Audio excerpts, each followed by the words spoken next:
Oh my goodness, can you believe that we are back? It's taken me a while, but I'm back. I'm finally back.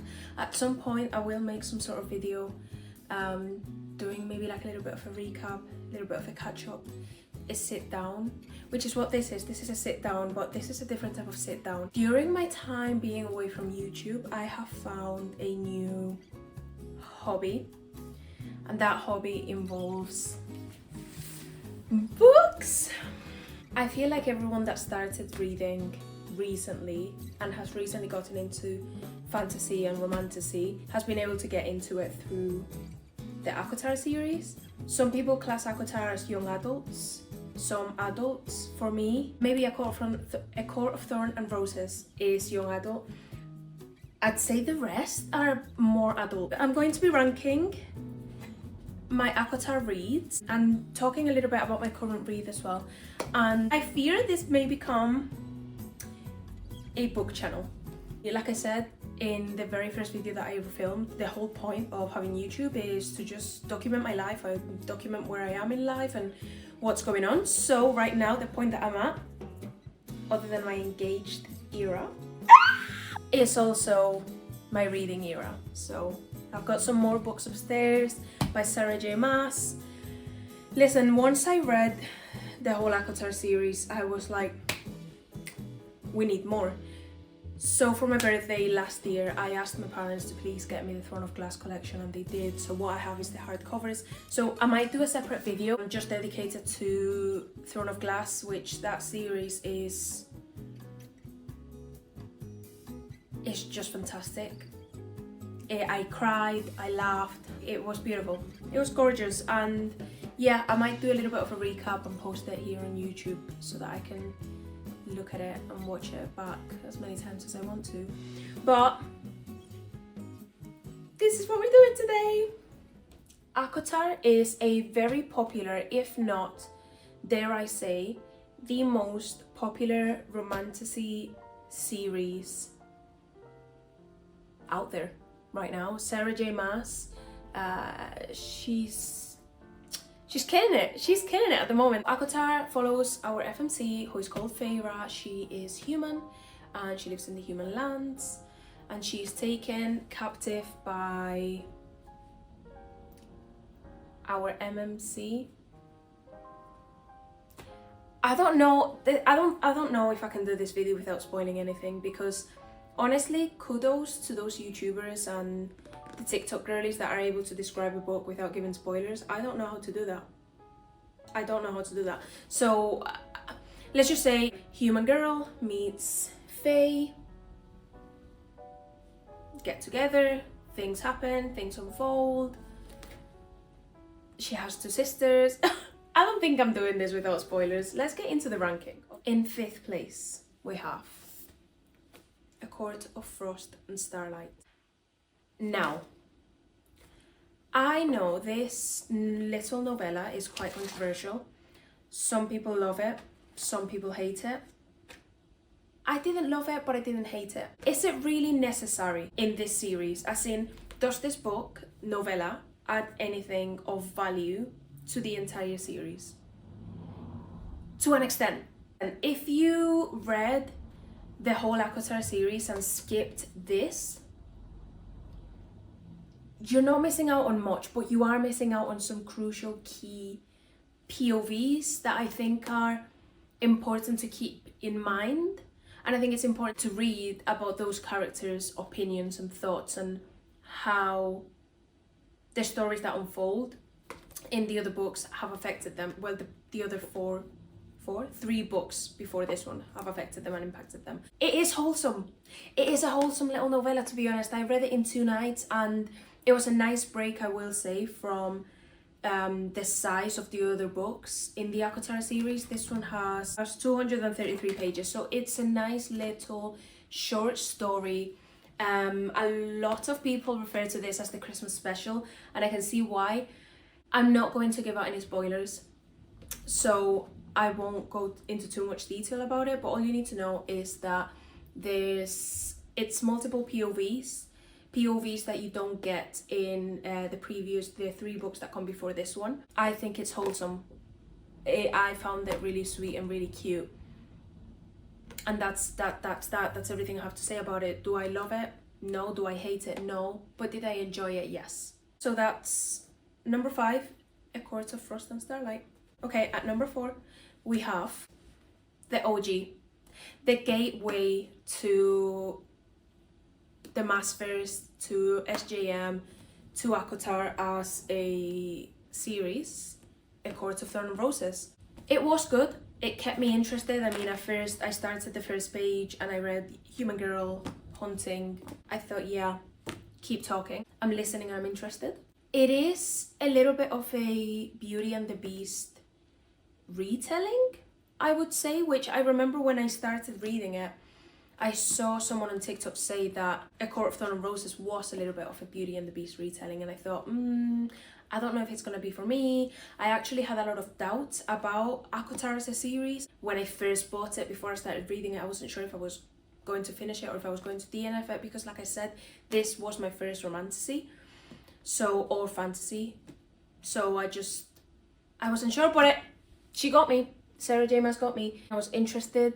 It picks up halfway through, I would say. You're fully hooked and there's nowhere you want to go but to the next book in this series. It does end on a cliffhanger as well. I was fully hooked. I was following along.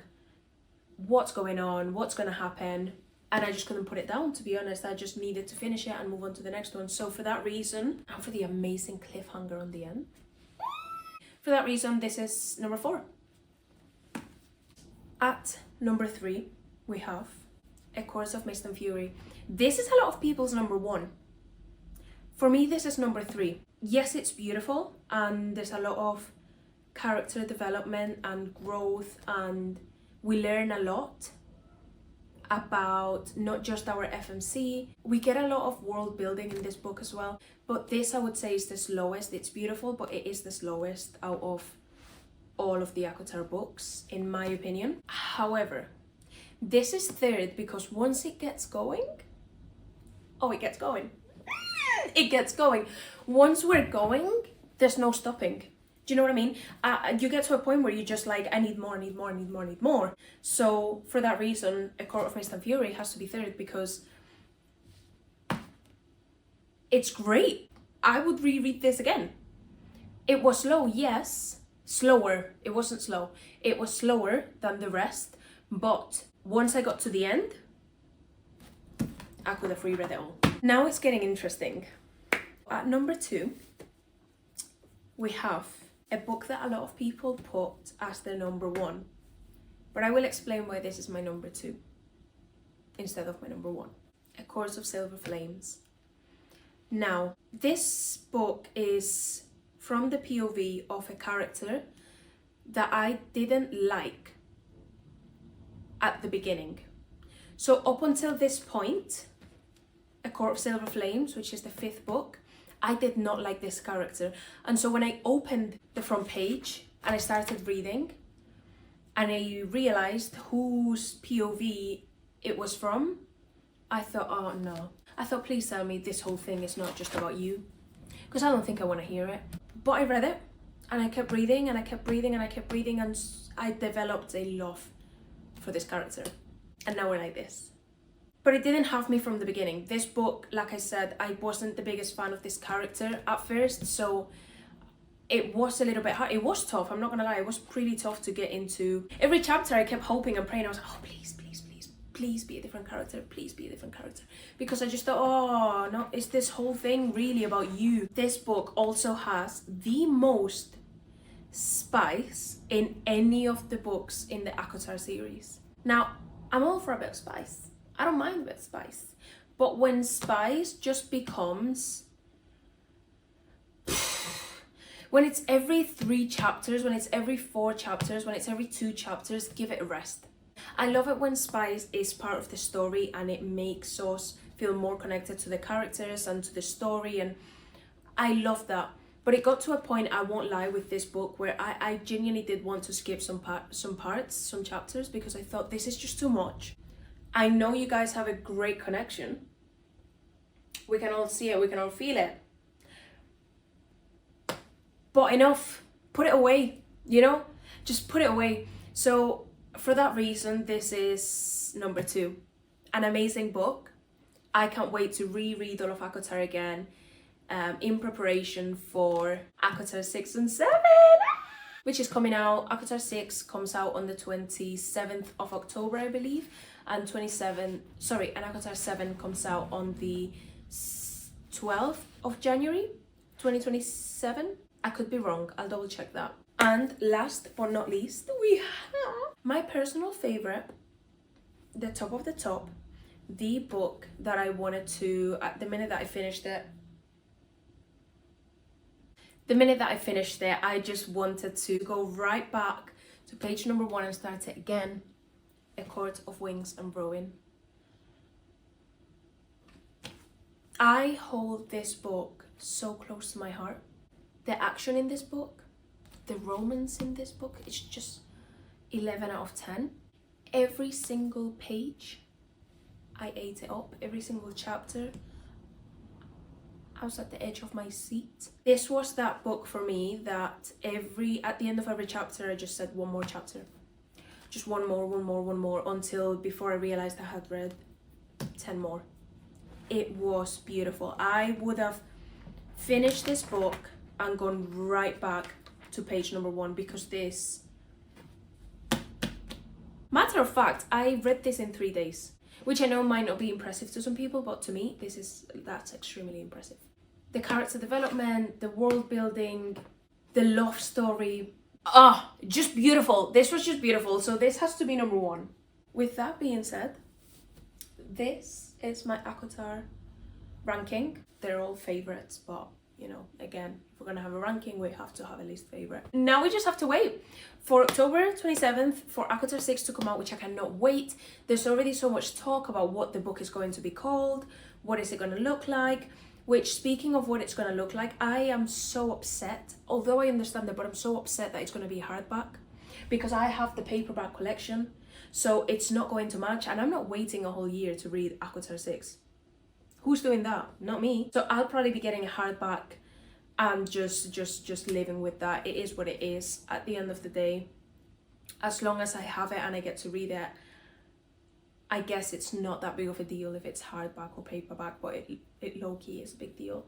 And before we end the video, I'm just going to let you guys know what I'm currently reading. So I'm currently reading Alchemist. I'm on page 103, chapter 7. So far so good. So far I'm confused. Although so far so good, but so far I am a little bit confused. But I have heard that you are meant to be confused. You're meant to be as confused as Helena is in part 1, and then part 2 everything makes sense. And so people recommend for you to read part 1, then part 2, then go back to part 1, because a lot of things that didn't make sense or don't make sense in part 1 will click and they'll make sense. And then once you've reread part 1, you go straight to part 3. For now, I am enjoying it. It is very dark. It explores some really disturbing, sad and dark themes. I've actually had this book in my collection since October 2025, and I've not picked it up because I knew I wasn't ready to read it. This is dark. This is really dark. It is dark fantasy, I guess. I've heard some people describe it as a romantic story. I don't think that's what it is at all. But so far so good, like I said. And yeah, maybe I'll do a video soon on just kind of this book in general, and we can read it together and you can follow me along that journey of figuring out what the hell's going on. If you're new here, welcome, and if you're not, hey girlies. I hope you've enjoyed this video, and if you have, leave a comment and let me know what your ACOTAR ranking is. If you have read ACOTAR, if you haven't read ACOTAR, let me know if you have read any of Sarah J. Maas's other series. That's Crescent City and Throne of Glass. Throne of Glass I've finished. The only one that I haven't read is Crescent City, which I will be reading. Don't worry, I will be reading it before the release of ACOTAR 6 and 7. But I will be reading Crescent City maybe once I'm done with Alchemist, or maybe I'll read Alchemist, I'll finish Alchemist and then read something else and then go into Crescent City. I'm not sure, I've not decided that yet, but please do let me know if you have read any of her other series, what you thought of them, and which one's your favourite. That's all from me.